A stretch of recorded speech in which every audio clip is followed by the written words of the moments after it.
Hey guys, thank you for tuning in again. You remember me, Boris the Sleepovich. You know, sitting around thinking that someone asked me to give a little history on the War of the Roses.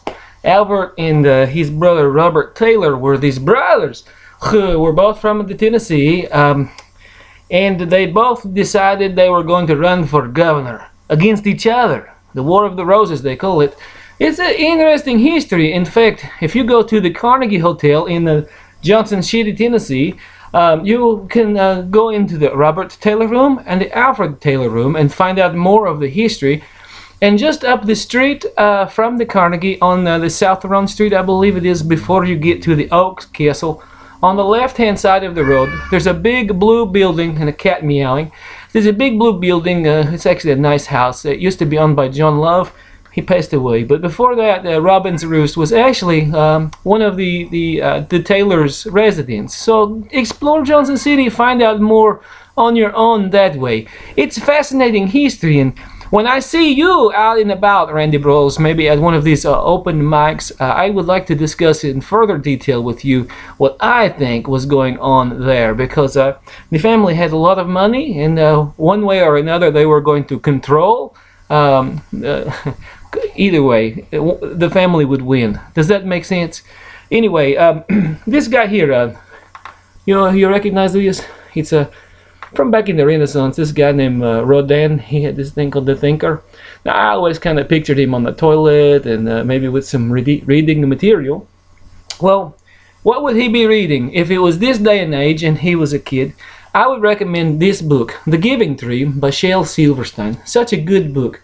Now, I would not recommend showing Shel's picture to your children unless you look at the picture first, because sometimes his picture is not so friendly looking. He looked like, well, maybe he's going to eat you up. So, but he's actually a really good looking guy when you think about it, and I don't go that way, but he looked like a pretty nice guy. This photo is by Jerry Yulesman. Shel's no longer with us, but he writes some really good kids books. But this is my favorite Shel Silverstein book. I like Where the Sidewalk Ends as well. It's a collection of stories, little poems and quips and things like this. This is Harley, by the way. Harley is Jason's cat.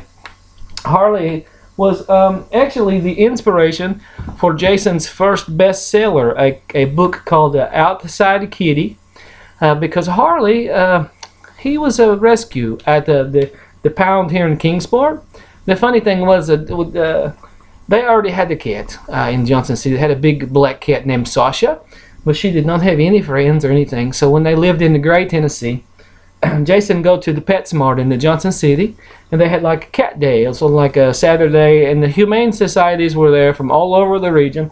And he look and he see this cat, Harley. At this time he's only a kitten, maybe older for a kitten, but 4 or 5 months old. And he's got his arm hanging outside the cage, and he's like, well, hey. And Jason's like, well, hey, let me pet this cat. And it says on the thing he has a food allergy, to stay away from the red meat and different things like this. But I get him out, and I'm like, you know what, I'm going to take this cat home with me. There's just something about this cat. I mean, Jason's going to take the cat home with him. And he goes to fill out the paper, and they said, no, he's not available till next Tuesday. It's like, well, that's what, three days away? Jason remembered the cat. He go home, he talked it over with his then girlfriend, Anita, and she's like, no, absolutely not. Do not bring an animal home. Do not bring an animal home. And Tuesday comes and Tuesday goes, and Jason forgets. And then later that week, he is visiting his relatives in Kingsport, and just like Jason does, he's driving around, and he just stops in at the Kingsport Animal Shelter there off Industry Drive. It's not there anymore, but he stops there off Industry Drive. I've had a cold. I'm sorry. I've been the sniffles. And just telling this story too. It's really it's touching. But anyway, he goes into the animal shelter there, and he's looking around, and there's this cat again in the same pose, and he just kind of perks up like, hey, let's go home. And that's exactly what happened. But the kid hardly has and for his whole life, he has no short-term memory. He's never met a stranger, and if you pet him one time, he always come back for more loving, and he drool, and he has a minor halitosis, which means bad breath. But anyway, Outside Kitty was inspired by this cat, Harley. And he was named Harley because when you pet him, he sounded like a motorcycle running, like a... Harley is now 13 years old. You listen close, you can hear the motor running. I think of the Steppenwolf song, Born to be Wild. And I hear, get your motor running, head out on the highway, looking for adventure, whatever comes our way.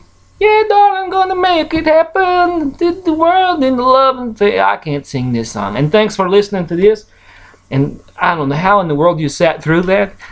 Sometime later, I'm gonna record me telling the Outside Kitty story. So stay tuned. And thank you so much for tuning in today. Mort calling Orson, calling in Orson. Nanu, Nanu. God bless. Love you.